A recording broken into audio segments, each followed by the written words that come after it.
Today I'm talking about VPNs, not the kind of VPNs that get shilled on YouTube. I'm talking about VPN tunnels as a technology. What are some protocols we can use for VPNs? What use case might we have for each of these common protocols? And how can you set them all up in OPNsense? So if you like VPN tunnels, come along on this adventure. So before we get too far along, there's a lot of different software pieces that implement VPN tunnels. I'm going to stick to the basics here. I'm not going to get into some of the more advanced mesh topologies. So I'm going to talk about IPSec, Wireguard, and OpenVPN. These are the three relatively open protocols that are commonly implemented all across the world and across operating systems. I know you guys like modern mesh systems. Nebula is one that I use a lot. Tailscale, Zero2, they're also popular. But they're built on these same technologies as their underlay, and they add some more features on top. So I'm going to stick to the basics for this video. It's already long enough. So to get started, let's try to understand what problem VPNs solve. So let's look at routing packets across the internet. So over here we have a computer and we have a server. And we want to send some data between them. So we bring in a packet here. We want to send a packet asking this to do a DNS query. 2601 FE9, that's a DNS server. So we send a packet to 2601 FE9. Now where does it go? Well, we probably think we have our own router, so this would be our router. So if I'm 2001 DB869, my router might be 2001 DB8 or maybe 2001 DB8.1. So this is my router at the edge of my network. But now I got to get from my network over to Quad 9's network. So you might think, well, we just go over the internet. So I send my packet, I send it off to the internet, and it magically appears at Quad 9. And that's not exactly what happens. So the internet looks more like this. So it's a network of routers all connected to each other. So in this case, this is my router here at my house. I'm connected to my internet service provider, which in this case is 2001 400. They're connected to three other service providers. So let's say one in Europe, because that's 2A, and two in North America. And then they're all connected to 2601, which is the service provider of Quad 9 in this case. So I've set my packet to 2601 FE9. I send it to my router. I don't have a routing table that says anything but default. So I'm going to let my router handle it. My router also doesn't have a complex routing table. So it sends it on to 2001 400. And this is the first step where we see routing in action. So this router has three links that could potentially get this packet to its destination.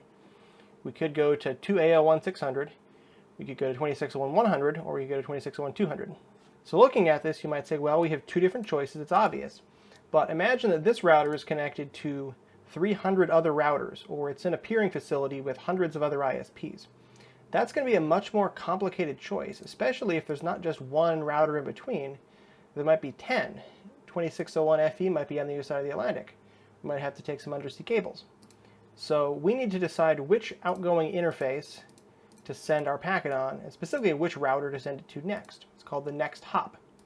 So fundamentally, what routers do is they read the destination address, that's my 2, and they decide which one of their peered routers that they're directly connected to is the best place to send this packet next, so it will get closer to its destination. So this is called a looking glass. Major ISP provided. Hurricane Electric is one of the largest in the world, but not the largest. So let's pick one of the quick selects, let's say LAX. And let's look at the BG route to 2601 FE9. So here's an example of what this shows. So 2601::/20, that's the parent route. So in this case, this router has 1, 2, 3, 4, 5, 6, 7, 8, 9, 10, 11 different ways it could get there. So learned, these are the BGP peers. So these are all different routers. And it has a session with all 11 of them. And it decided that this one is the best bet. So it receives a packet to 2601 FE9. It's going to send it to 2001 559 1279. But if this router were to drop for some reason, it would fall back on the next metric, which would be this guy here, 2001 470 6692. So now this router has the routing table. It knows where to forward this packet. So it forwards it, makes it the destination. So now the problem is the destination doesn't know how to reply. So unless the packet contains some additional information on how to get responses back, it doesn't magically know how to get it back. So back when we send the packet, we should actually add a from too. So that's our own address. So now we send it here. It uses the to field to route it. And each router on the path looks at the to field of the destination, and it makes to the server. So now the server is going to generate its response, and it's going to flip these.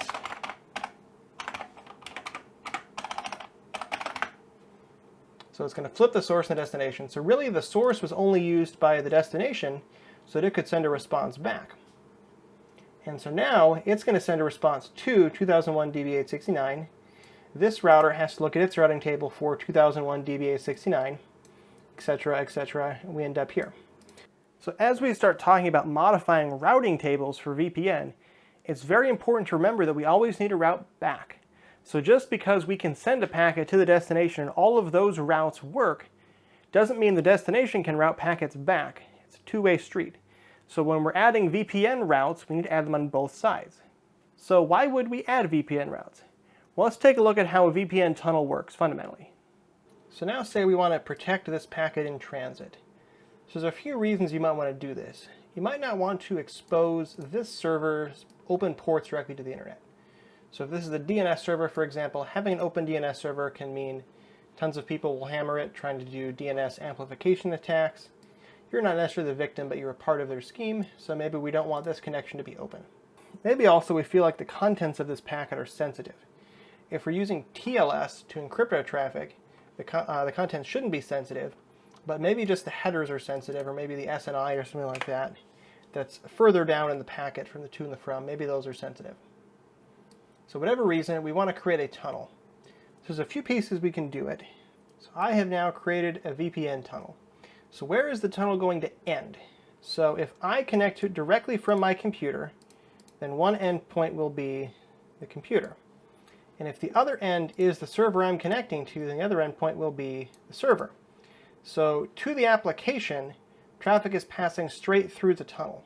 But underneath, that tunnel has to take this packet and it has to encapsulate it inside of a VPN header. So now I've got a VPN packet that's blue, and we're going to put our secure packet inside of it, and we're going to take that whole thing, we're going to transport that across the internet, and then at the other end, we're going to pop out the packet that was inside, and now we can process it. So now we have two levels of tos and froms. So we have the inside packet still has a to and a from, and the outside packet needs a to and a from too. And so this address of the inside packet would be the address within the tunnel, or the overlay, and the address here is the address on the real internet, or the underlay. So these tos and froms, these sources and destinations, these are going to be the address of the tunnel endpoints. So these are the nodes on our network that are encapsulating and decapsulating tunnel traffic. And in the pink, we have our internal packets, the overlay, and these are going to be host to host. So for example, if we have our routers do VPN, so say we have this guy do VPN, and we have that guy do VPN, so now our outer packet is going to go to FE::, and it's going to be from DB81, so it's router to router, but this guy is still going to be end to end, because he's the inner packet. So now we've just got to figure out what sort of protocols we have available, and what architectures we have to set up our VPN tunnels. Make sense? So the first topology I'm going to look at is called site to site. So hypothetically, we have some location, we'll call it our headquarters, and at our headquarters we have some application server that we want people to be able to access, whatever it is, and we have our firewall router at our headquarters, and it has its subnet. In this case it's 2A01DB8, and it's got a /48, it's got a pretty big subnet. And so this is like our headquarters office. It's a completely normal network as is. And then somewhere else we have another router and some desktops. This could be a branch office, this could be a home office, these two could be two different friends who want to game together, whatever it is. This is a different location. And so this has a different subnet, 2001 DB8, so that's 2A and that's 2000. And we want to be able for this branch office desktop to connect to this application server without exposing this application server directly to the internet. So we create a VPN tunnel where the tunnel endpoint is the router for each network. So now if we bring in a packet, so this guy can send his packet, he's going to send the packet up to the router is going to encapsulate it. Now we have our encapsulated tunnel packet, we send it across the internet, and it comes over here to the destination router where it gets decapsulated, and the destination router can send it to the application server. So when this guy is sending his packet, he doesn't care that there's a tunnel involved, he just needs to know the IP address of the application server. So he says 2.2.A.0.1 DB8 feed. And the router needs to know that when it encounters this subnet, 2.A.0.1 DB848, it actually needs to go across the site-to-site tunnel instead of directly across the internet. And likewise on this side, when he encounters a packet that goes to 2001 DB8, he needs to know that that prefix goes via the tunnel and not via the internet. Of course, it works the same way on IPv4. If we do legacy, we'd have this guy 10.0.0.1. I'm going to say 10.0.12. We could have him. So say he's got a 16, so now he needs to not overlap. So we'll give him 10.1. Oops. So we'll give this guy a different subnet, so the subnets can't overlap. And we'll give this guy an address on that subnet. So if your subnets overlap side to side, like if both sides use 192.168.1, then you'll have to do NAT, and we're not going to talk about that in this video. So in general, for site-to-site connections, we are connecting between two routers that we control. So we're managing both ends, or our IT department or whatever. We know what hardware routers we're using in general. They're probably all going to be the same brand. Maybe they'll all be OpenSense, MikroTik, whatever. We know all of the subnets involved because we're setting it up. We're setting up most of them. And we're going to use largely static routing or dynamic routing to get these large routes across, so we can route across all the different sites. From the end user's perspective, they're just connected to a network, and it's the router's job to deal with the site-to-site encapsulation decapsulations. So we have a lot of flexibility in protocols here because we're in control of both ends. We can choose protocols that run well on our hardware. We can choose cryptography that's fast on our hardware up to our security level that we desire. We don't have to worry about large numbers of users and passwords because we're again controlling both ends, both sites. So we can add certificates to both sites and automatically regenerate them with our business automation. We don't have to deal with users and let users deal with configuration. So in general, site-to-site tunnels are the simplest to construct, and we have the most protocols available to us. So the next topology I have, we're going to call client access. So we have a client, and we've installed the VPN software directly on the client. So our tunnel is going to go directly from the client to, in this case, our headquarters. So some software on the phone is directly establishing this tunnel for applications to use. That way our phone can access the application server, can access all the stuff at headquarters. So to do this, we have to give our client an IP address on our tunnel network. So in this case, we might take one subnet out of our 48 and use that for the tunnel. So in this case, the tunnel network would be 2A.0.1. So in this case, we took the FE subnet out of our headquarters subnet, and we took a single address out of that to give the phone. And for all packets going to 2A.0.1 DB848, it needs to route them via the tunnel, which will get it to the application server. Now, as for the return path, this one address ends up in the routing table on this router via a specific VPN peer. And the phone needs to know that when it's going to send stuff to 2A.0.1 DB8, it has to use its tunnel address as the source address. It can't use its public address because that would go over the public internet. Of course, all of this works with IPv4 as well. You end up with a tunnel subnet. You end up with the routed subnet over here, etc. With v4, though, you have the possible concern that if I use the tunnel subnet of, say, 192.168.1.1, that the mobile phone's public address could also be 192.168.1. something, and these would overlap and communication wouldn't work. So that's one of the reasons to choose v6. So with client access, we're dealing with hundreds or thousands of devices connecting to our network. If you watch my channel, you're probably not at the hundreds of thousands scale, I would guess. So these devices could be company devices, they could be company laptops, company phones.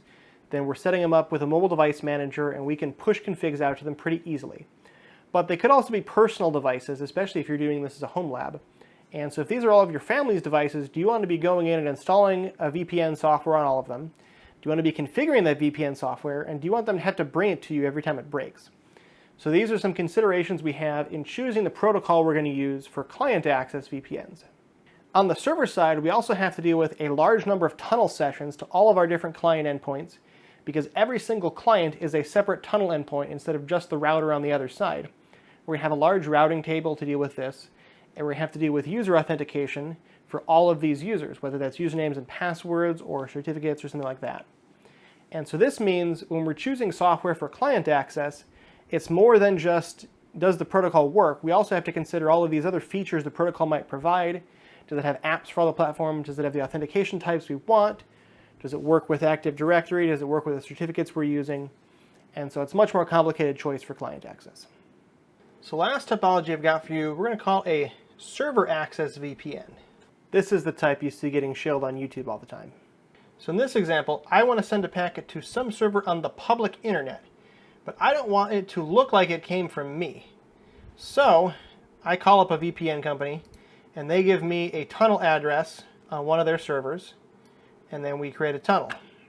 So now I have a tunnel from my phone to the VPN server, and I have an address on the VPN server. This might be a NATed address on IPv4, or it might be a NATed address in v6 or part of their v6 subnet, depends on the provider. So now I send my packet through the tunnel, so it actually goes out to the internet to the VPN server. Then the VPN server is going to do network address translation to make it seem like it came from the VPN server itself. Then it's going to send it on to the public server. And the reason we do this is because here we get the address of the VPN server as the from. So it doesn't know that we actually connected from all the way over here. Now there's some legitimate use cases for this. So in this example, 2AL1, that's a prefix out of the EU. So this would be somewhere in Europe. And the phone is at 2601, that's a North American prefix. So the public server here is going to think I'm in Europe because of my prefix. There are other reasons you might want to do this, but this is one of the legitimate reasons to do this. So for a server access VPN, we could either run the client on our device directly, phone, laptop, whatever, or we could run it on our router and choose clients to network address translate or assign addresses on the tunnel network to send over to the VPN provider. This can get to be a quite complicated setup, but I'll go over some basic examples in this video. In this case, we're stuck with whatever ciphers and software our providers have chosen. Most of them support OpenVPN and Wireguard. Those are very common. So now that we understand our topologies, let's look at the choice of software we have that I'm going to cover in this video. So our first challenger today is Wireguard. You've probably heard of it. It's a very common protocol in the home lab space now. So now I'm going to set up 3 different types of tunnels using Wireguard. The first is going to be a site-to-site between my home and a remote server. The second is going to be a client access VPN home. And the third is going to be a server access VPN to a VPN provider from my home. So let's jump into the site-to-site. So here I have 2 OPNsense systems, and for your benefit, one is white and one is black. So the white system, this is my actual system at home that I'm actually using. And the black system is a remote site that I have set up in Hessner's Cloud in Helsinki. So we are going to try to connect this remote site back to my home site and route subnets across them. So with the latest version of OPNsense 24.1, Wireguard is installed now by default, so you no longer have to install it. And so on each side we need to set up an instance and we need to set up peers. So in Wireguard terminology, an instance is an interface. This is the tunnel endpoint. And a peer is a remote connection. So my instance has its own public and private key pair, and then I take all of the public keys of all of my peers and allow them to connect to this instance. So we're going to connect to the instance. So site to site, we need to generate a new key pair. Here's a public and private key. We're going to listen on the recommended port 51820. If we come back to our diagram like this, the tunnel itself is creating a network interface at each end. So on this router it has an interface, and we need to give those interfaces IP addresses. So we could give them something out of our subnet, or we could give them something like FE80:1 on this side, and we could do the same on the other side, FE80:2, and so that's part of a 64. So then this particular FE80:2/64 would be the tunnel's interface. You could also use a ULA instead, so like FC00. 1, and we could do FC00:2. Doesn't really matter. These interfaces are only used to address each end of the tunnel directly. We're going to end up using them as our gateways. So for this example, I'm going to use FC00:1/64. So this is my address, and the tunnel subnet is a /64. We'll add peers later, and we'll save that. Enable WireGuard and apply. So now on the other side, we do the same thing. WireGuard, instances, new instance, generate a new key. So now we need to exchange our peers across. So if I go and edit this, I can copy my public key here because I'm going to need it. And then we'll close that, come back over to the other system, and let's add a peer. And I can need to copy and paste in the public key. So allowed IPs. So these are going to be the remote IPs of the peer. So in this case, it's using, so that's the remote subnet we're routing. It's going to be site-to-site instance. If we know the IP of the other side, we can put it here. We know the port is 51820. And so in this case, it has a domain name. It's a VPN L1. If you don't have a static endpoint address, then only the other side can initiate a connection. Nope, I missed the equals on the end. There we go. So now we have a peer. Now we need to do the same for the other side. So we need to copy our public key here, the whole thing. We go here. So next up, we need to create a firewall rule to allow this traffic to come through on both the WireGuard interface and on the WAN interface. So we go to rules WAN, and we'll add a rule. And so we'll say anything can come in on v6 that's using UDP, and destination port is going to be 51820. And make sure to do that on the other side as well. So now we've created a rule on WAN, but now we need to allow traffic on WireGuard. So our options here are to create WireGuard as a group. So this will affect WireGuard packets. The other option is to go to Interfaces, Assignments, and create a new interface on WireGuard, but that's not necessarily required. If you want to do policy routing, it is. If you just want to do route-based routing, it's not. I'll explain what that means a little bit later, but we're going to not create an interface today. And so we're going to go to Firewall Rules, WireGuard Group, and we'll add a rule that, for now, I'm just going to say pass all v6.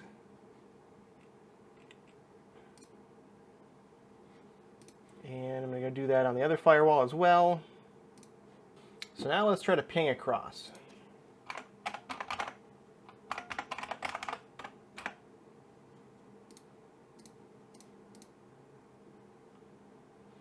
So we're getting pings. If we do a trace route, here we go. So we hopped across the tunnel. So my address is FC002, so FC001 is the other side of the tunnel. And then this is on the remote subnet at home. So we took the tunnel, and that was pretty easy. So that was a pretty simple site-to-site setup. So in this case, we're relying on routes.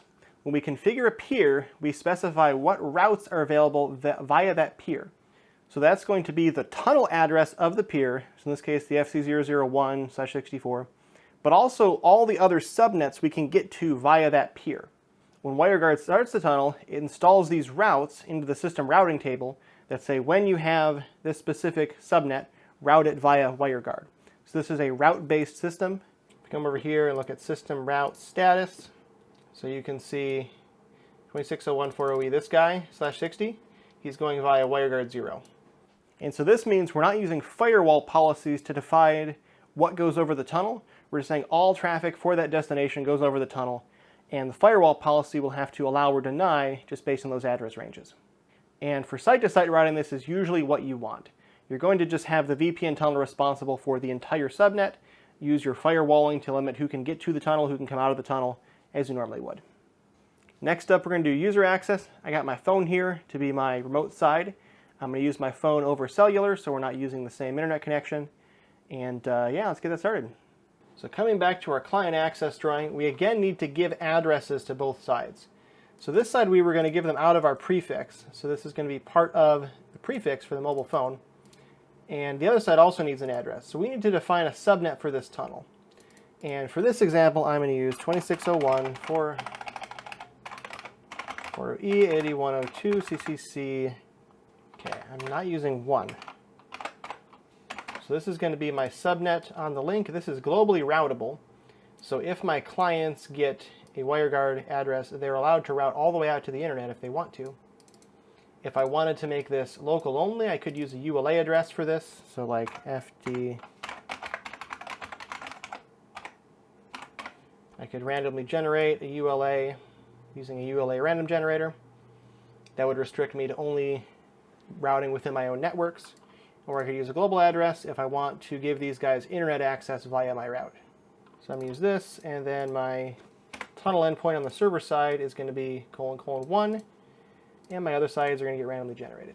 So again, we come back to instances. We can have more than one instance, of course, so I'm just going to create another instance here. This is going to be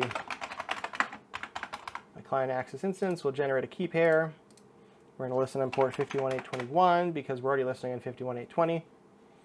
And my tunnel address is going to be 2601. Currently have no peers, and let's go. So now to create our peer, instead of going to peers and adding each other, we're going to use the peer generator. So this is a feature that will generate the configuration file for a client based on the information we specify. So I come here and I type in my endpoint. So this is how the client is going to address the server. So it's my DNS name and my port. This is the name of the client. And then we have a public key and a private key. This is automatically randomly generated. We have to give it an address. So it already filled in the subnet, and we just have to fill in the next part. So I'll just say 2. And now allowed IPs. So allowed IPs are what traffic will traverse the tunnel from the client side. So these essentially get added as routes over the tunnel on the client. So if we say 0.0.0.0 and ::/0, that is a default route. So all traffic on the client is going to come over this tunnel. That'll be a full tunnel. If you want to send all of your internet traffic home, this is what you would use. If you don't, you would put in the subnets you want to come across the tunnel. If you want to be able to have both a full tunnel and a split tunnel and choose between them, you'll have to create 2 peers, add them as 2 peer configurations on your phone, and switch between them on your phone. WireGuard doesn't have another way to configure this. Just coming back here, in this case I'm only going to send this subnet, so /60. So that encompasses all of my networks. Here's my DNS server, and there's the config. And now we have the QR code and we have to add it. And before we're done, we have to make sure we say store and generate next. Because if we don't store it, it's not going to store it. And that's going to be frustrating. So now from the app, I say add tunnel from QR code. Hold up the QR code, name it home, allow WireGuard to add configurations, and there we go, we can add it. So now I'm going to click store and generate next at this point, so it's going to store this configuration. There we go. So now it generated a new one randomly. But if we go back to peers, you can see my phone got added, and it got added to client access instance. So now that it's actually here, we can apply and it'll actually work. So now let's generate a full tunnel peer. So we'll say full tunnel. We're going to say ::0 and also V4. V4 traffic might not like that, but we'll see. We're going to give this guy the address 3. So I already have home, so we'll turn off the home VPN. And let's do a QR code again.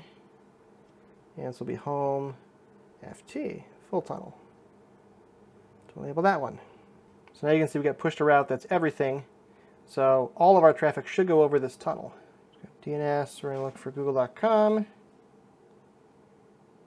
Trace that. It's a V6 address. Let's go. So my first hop is my home router, and then from there I'm leaving and I'm coming as if I was at home. So now if I turn off the tunnel, what would my normal trace route be like? So it looks like my service provider is using ULA addresses internally, which is not great. But then we end up in AT&T. So that's the second mode of WireGuard. WireGuard's also capable of the third mode, server access. So let's set that up next.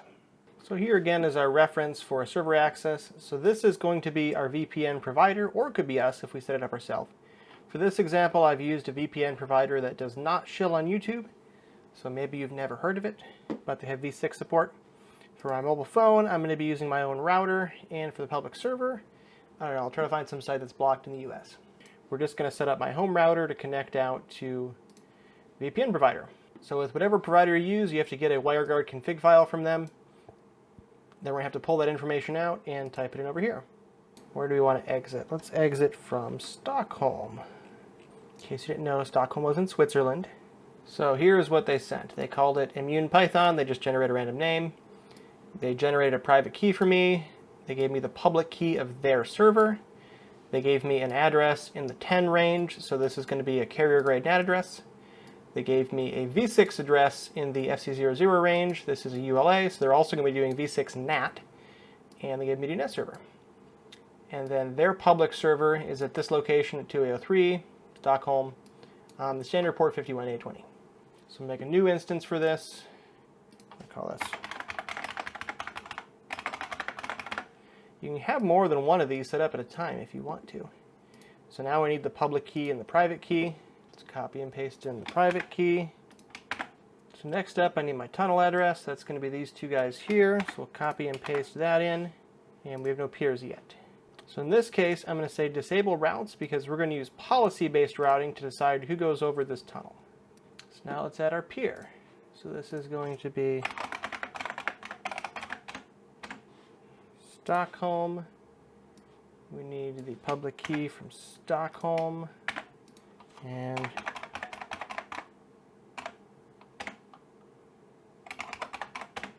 we're going to allow all IPs in the tunnel. So endpoint address is the IP address.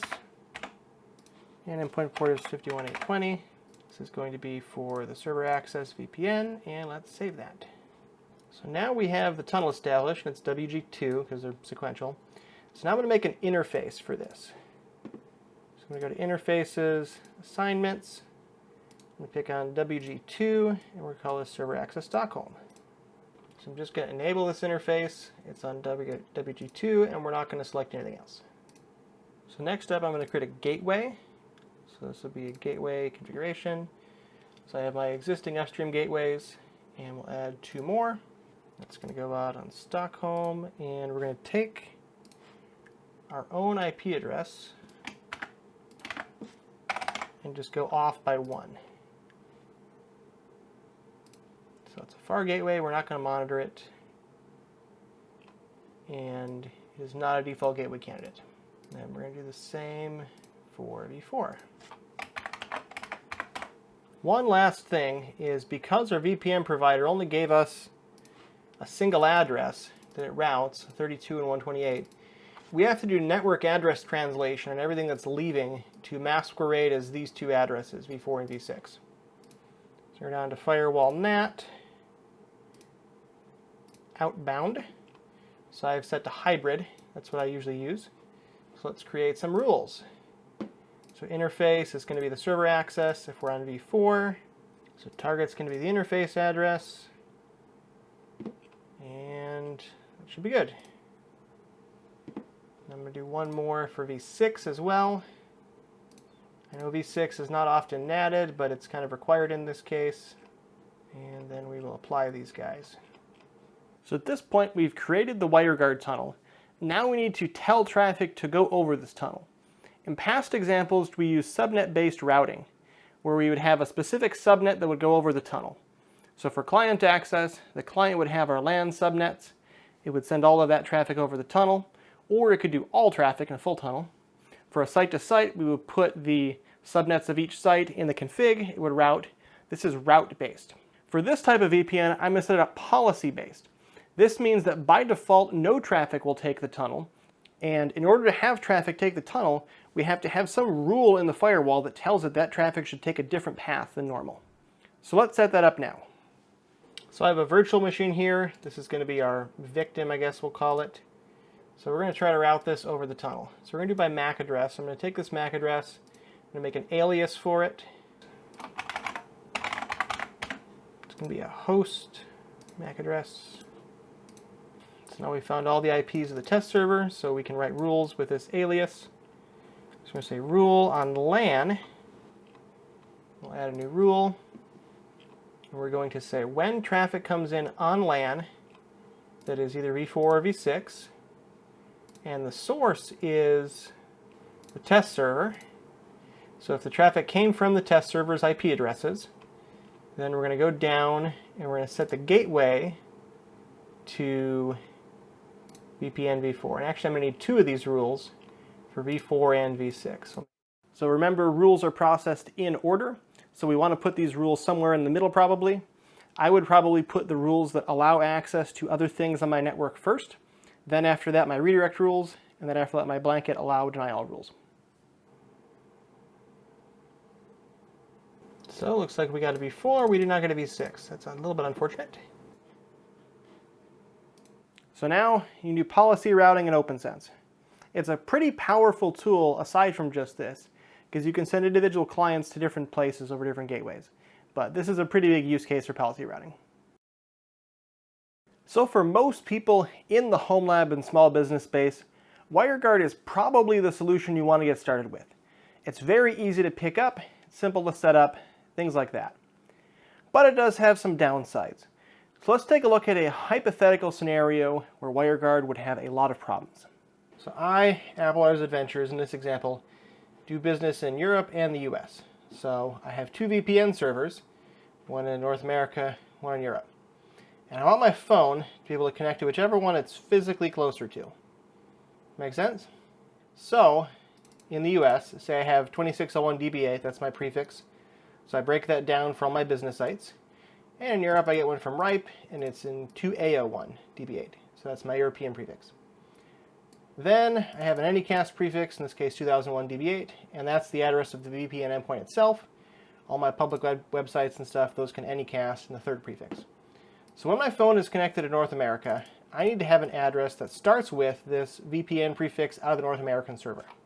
So 2601 DB8, something like that. But then when I travel over to Europe, I need an address out of the European prefix, so 2A01. So notice how this is different. So with Wireguard, there is no way to push configuration to the client. You have to do that on your own, either manually or using some other service that manages Wireguard for you. So in this case, I have my two VPN endpoints, and they need to have a separate IP address for depending on which continent I'm connecting to, so I'm in the right prefix. If I just gave every single client a unique address, I could do that. Then I have to have my internal gateway protocol route to the correct VPN server based on where the client's connected, and that becomes a nightmare. So the clients should have IP addresses out of the prefix of their server, and with Wireguard that doesn't happen. But there's more to it than just that. So let's say I somehow solve that IP address problem, probably using NAT, Network Address Translation, which is a nightmare on its own. But now what happens when I have 1,000 of these phones? So now I have 1,000 sets of Wireguard public keys that need to go into both of these servers. And if both of these servers are pretending to be the same server, then I have to put the same private key on both of these servers. And that means that compromising either of these VPN servers compromises the configuration I've already established on all my clients. So remember, Wireguard does not use certificates when it authenticates. It uses bare elliptic curve Diffie-Hellman. So it uses curve 25519, which is cryptographically very secure, but there's no additional information, there's no expiration date. And so if we put this server public key in all of our 1,000 clients and our server was compromised, those clients are essentially compromised forever until we can rotate that configuration file out, because there's no way to automatically deprecate that certificate. So if we were to use certificates to authenticate the servers, we could rekey the servers every night with a new cert. Each server could have its own cert, and if one of the servers were to be compromised, we rekey the server, the cert will expire, say, the next day, and because the clients trust the authority and not the individual cert, the cert will time out and it'll be safe again. And likewise, it'd be nice if we could do that same cert dance with a client. So if the client had a cert, then these guys wouldn't need a complete list of every client's public key. They would just need the cert that issues client certs to trust, and then they'd be all set. So really we need a VPN solution for users that solves these problems instead of just pushing them onto us in our business automation. Wireguard is great at cryptographic security, but it essentially does nothing else. It's pushing all of that work onto us. And OpenVPN takes a very different approach. It solves a lot of these problems internally. So let's take a look at setting up an OpenVPN solution for client access. So we're back on my test system in Helsinki, and let's set up OpenVPN. So there used to be clients and servers, but now there's just instances, so eventually these two legacy ones will go away. So let's take a look at what we have in here for configuration options. So despite the lack of client and server terminology, OpenVPN actually does have server mode and client mode in their configuration. So we will have to choose server or client for this. That's different from Wireguard, where everyone is just a peer. So we're going to set up a server. So our role here is a server. Client access server.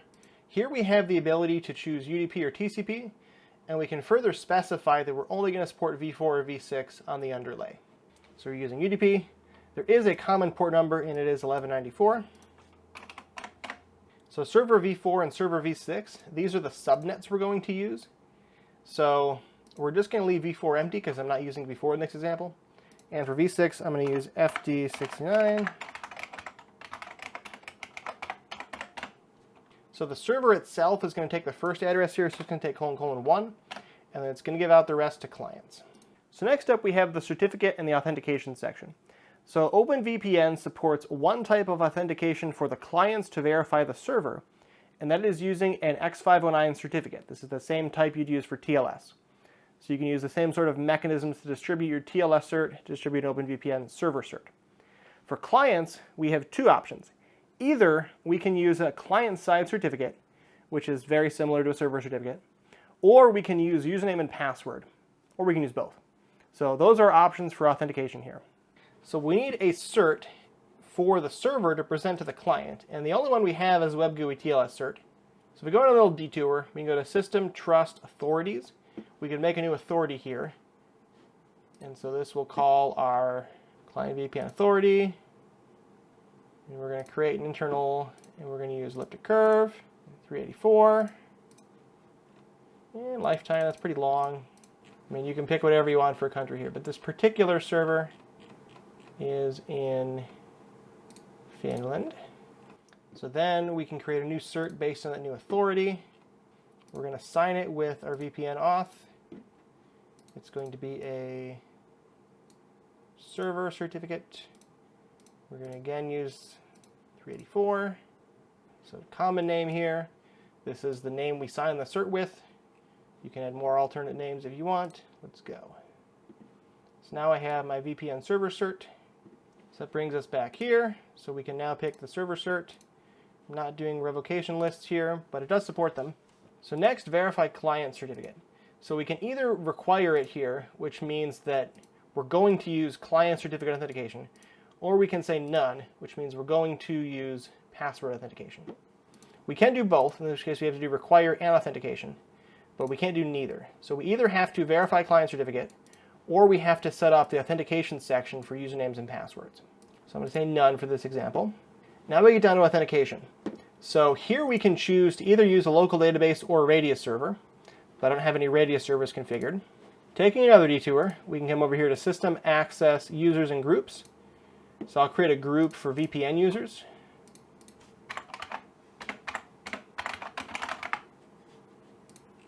And we'll just save that. So currently no one's a VPN user. Then I'll come over here and create a new user for Applard. And a password. So we're going to say no login, and we will be a member of VPN group. So now we have a user Applard. It's a member of the VPN group. So back from our detour, we're going to say local database, and we're going to say VPN group. And so strict user CN matching. This means that if we use certificates and authentication, that the user's cert has to match the user name.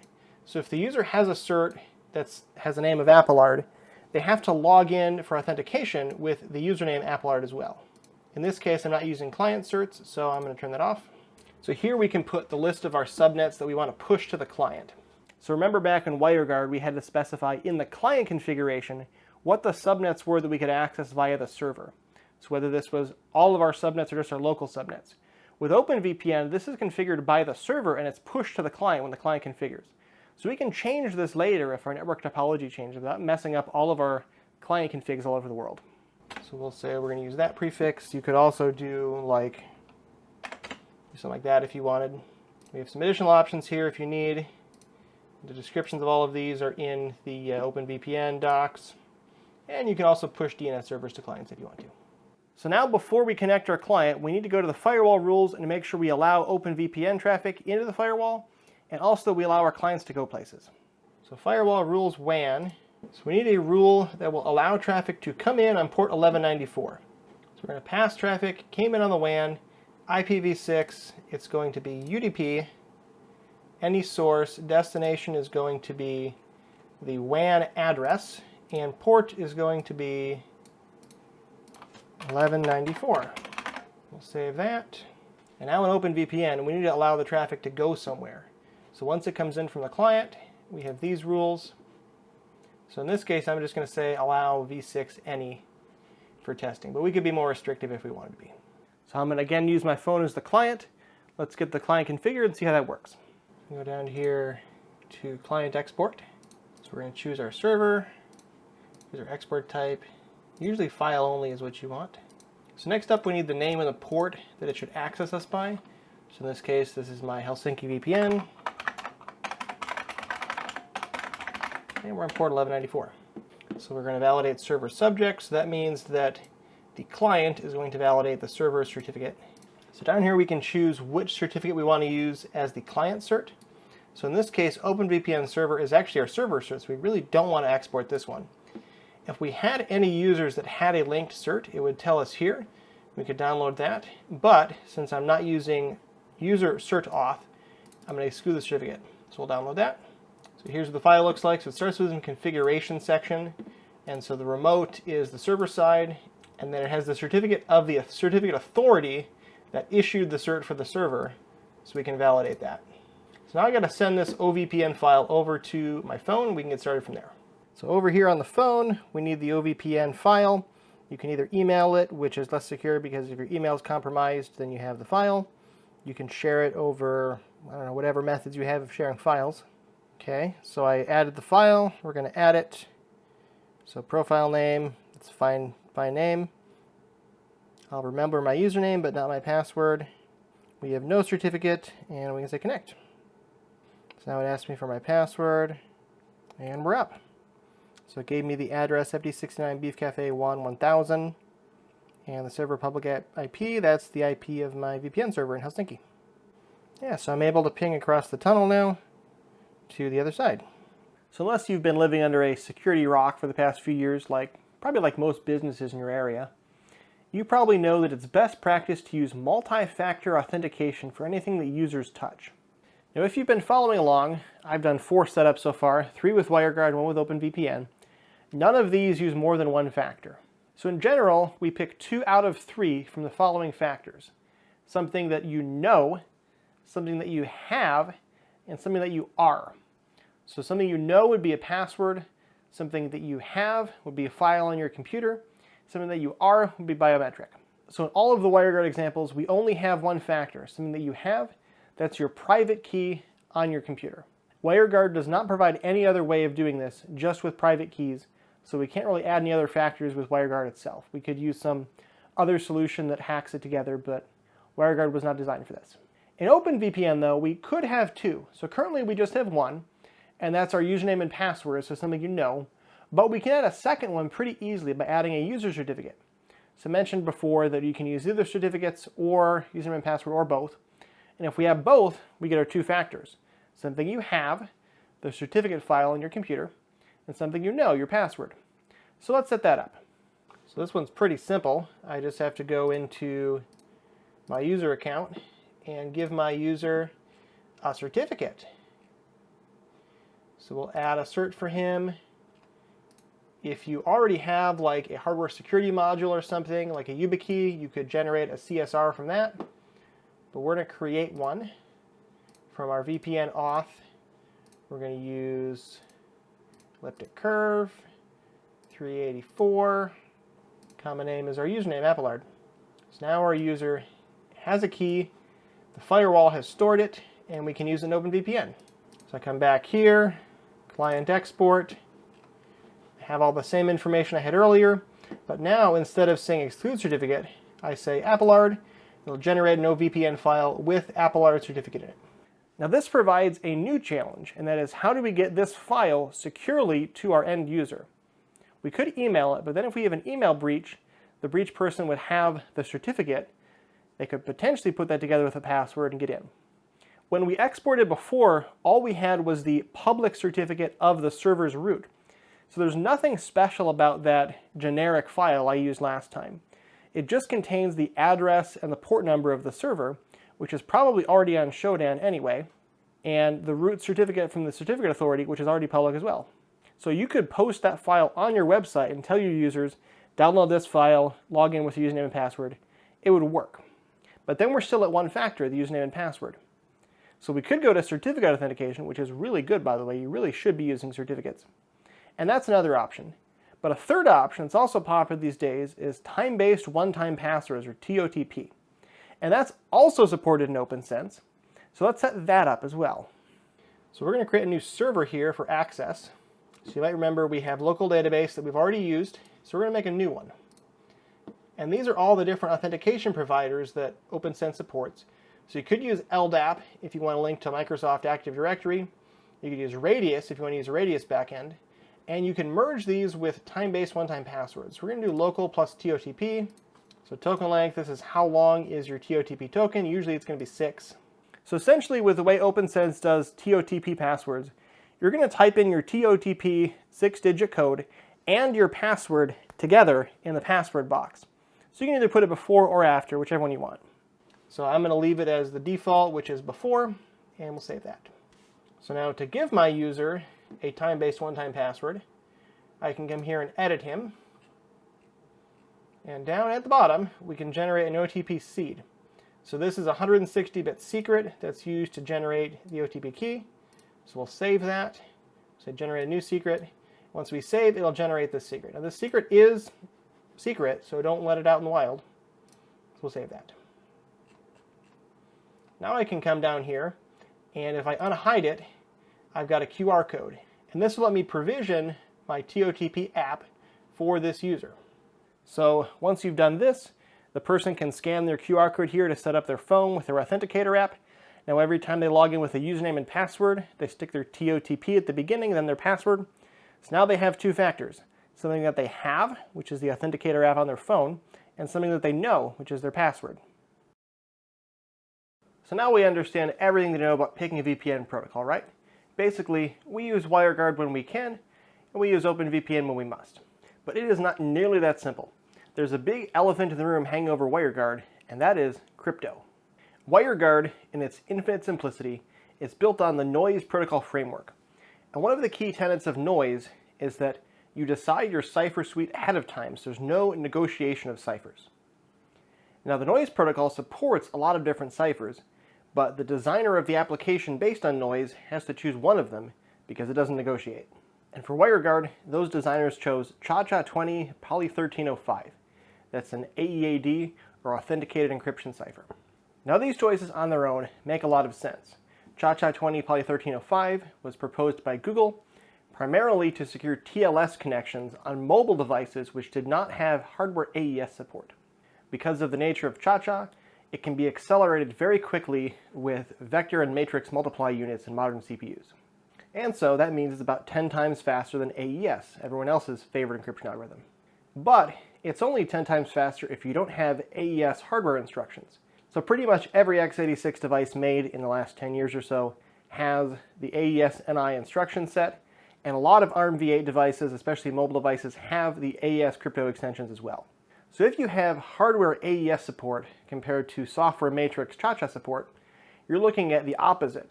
AES is about 10 times faster than ChaCha. Now if you're just pushing gigabit through your home lab, that probably doesn't matter to you. But if you want 10 gig, 25 gig or higher, you're going to have to start looking really hard at how much CPU it takes to do all of this crypto work. Especially if you're doing something like data center scale or business scale. At that kind of bandwidth, the crypto work to do ChaCha just gets really, really high. And so we have other options. The old favorite, IPSec. So in case you want to know how to set up an IPSec tunnel site-to-site using AES for blazing fast encryption, let's get that set up over here. So I got my two systems again, and again I'm going to start over here on the Helsinki server, in a VPN, IPSec, and now we need to generate key pairs. So IPSec, unlike Wireguard, supports a lot of different encryption algorithms, but it also supports bare public and private keys, just like Wireguard. That's the simplest to set up, so that's what I'm going to use for my site-to-site tunnel here. It does also support certificates, usernames and passwords, and a whole bunch of other things. But this is the simplest, that's what I'm going with. So I'm just going to come over here and generate a key pair. So I need to make a new one. I have some options to choose from. I could choose RSA or elliptic curve. And I'm going to use P384. That's a pretty common NIST approved key. And we'll say generate. Now I'm going to copy the public key. So we'll save that. I'm going to come over here and paste it in. So again, that's an ECDSA, 384-bit key. I'm just going to paste in the public key and save. So now over here we have the private key, and over here we have the public key. So from here on out, the setup is completely identical on both sides. So I'm only going to walk through it on one system, but where it says local and remote, just flip those on the other side. So we're going to set up the connection here. So we needed to create a new connection. So here in proposals, we get to choose our cipher, and there are a lot of choices here. And the one that I like is AES 128, GCM 16, SHA-256, curve 2519. So local address and remote address, this is the public address of our tunnel on the global internet. Also a fun fact, because of a bug in FreeBSD, we can't put IPv6 addresses here. So that's fun. So once we hit save, we get these boxes down here. Local auth, remote auth, and children. In its infinite flexibility, IPSec and the key exchange algorithm IKE let us choose a different key exchange algorithm for each side of the connection. So essentially, the two peers initially do a Diffie-Hellman key exchange just to open a secure tunnel, so then they can exchange their real keys, then they can authenticate each other, and then they can generate their session keys. It's very complicated, and we can choose a completely different algorithm to identify each side of the connection. Local is the authentication method that our system proposes to the other side, and remote is the authentication side that we use to authenticate remote peers. In this case, I'm just going to use the public-private key pair already generated, so let's set that up. So I am local. I am going to use a public key, and I'm going to use the Helsinki key. And for the remote side, I'm going to also use public key, and I am going to select the home key. That's my other side of the tunnel. And finally, we can add children. So the big things to set up here, these are the networks that we have on our local side and our remote side. So in this case, I'm going to use the FT6 and MBF Cafe subnet, and on the remote side, I have 2601. That's my remote subnet. These essentially get created as routes once the peer comes up. Now it's important to stress here that it's once the peer comes up.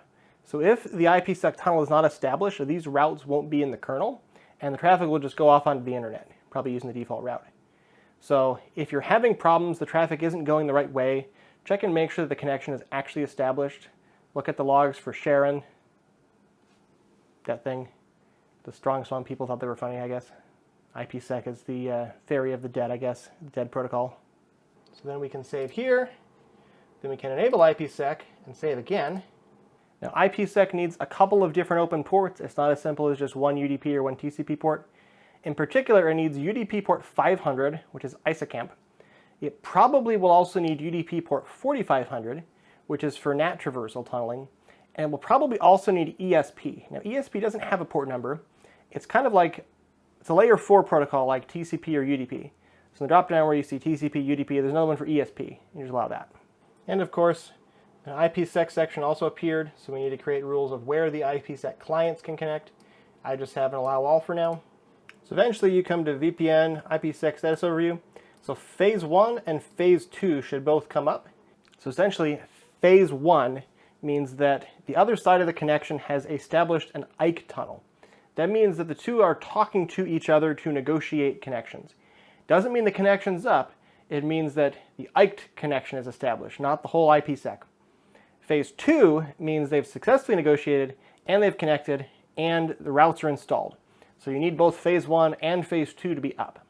And if you're having problems, you can come here to the log file, set it to a relatively low level like informational, and you can see data from Sharon.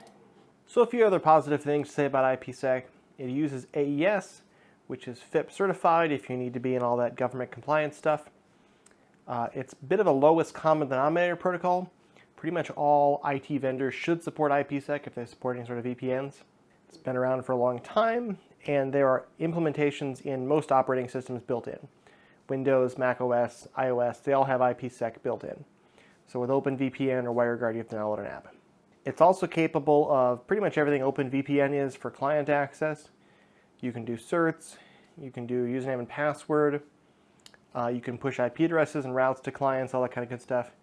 That said, I still think OpenVPN is a better choice because it's easier to manage. And so that leads us on to our last protocol today. What if you want to create a tunnel between two locations, but you don't actually need encryption, you just need the tunneling bit of it? That's where IP, GRE, VXLAN, that's where those come in. So you'll notice here under the VPNs, we have IPSec, OpenVPN, Wireguard. I've talked about these. And these other ones I'm mentioning now aren't VPNs. They're under interfaces, other types. So the other types we have here are VXLAN, GRE, and GIF. So each of these are a little bit different. So first, VXLAN. VXLAN is a tunneling protocol that tunnels layer 2 MAC frames. So it emulates a VLAN over IP. So if you need to span a layer 2 subnet across multiple sites, you can use VXLAN to do that.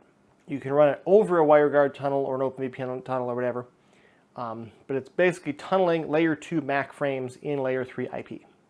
Next on the list we have GRE. Cisco is a big fan of this, so if you integrate with Cisco, GRE, it's basically going to, again, encapsulate layer 3 or layer 2 frames within a GRE header within an IP frame.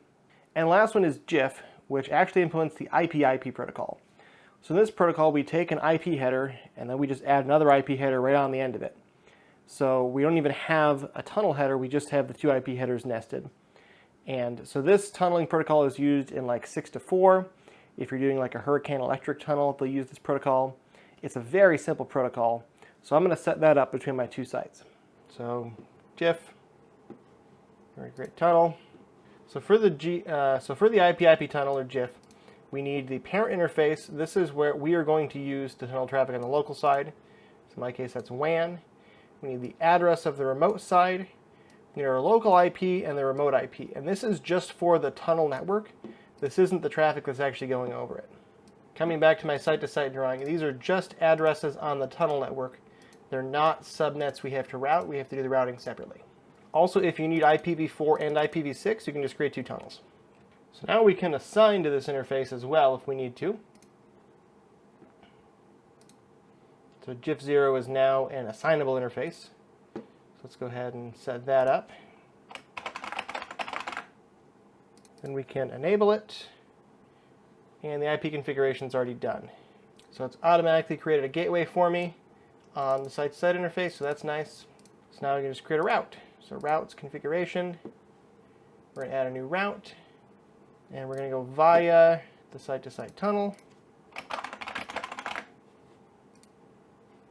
And we just do the same on the other side. Of course, we need a firewall rule as well. So in this case, it's going to be IPv6 as the protocol, which is kind of odd, but it's IPv6 inside IPv6. So if you're using IPv4, it'd be IPNCAP. So I hope you guys stuck with me on this long video. This is the next video in my OPNsense series. So I've done one on ZenArmor, I did one on setting up OPNsense itself. Now I've done OPNsense VPNs. So feel free to let me know in the comments what you want to see next on OPNsense, whether that's routing or DNS or something like that. All of those are up on the table. If you have any questions about these setups, feel free to message me down in the comments. You can also message me on Discord. There's a link down below for the Discord as well. This video was not sponsored, so if you want to donate anything on Ko-fi, I would greatly appreciate that.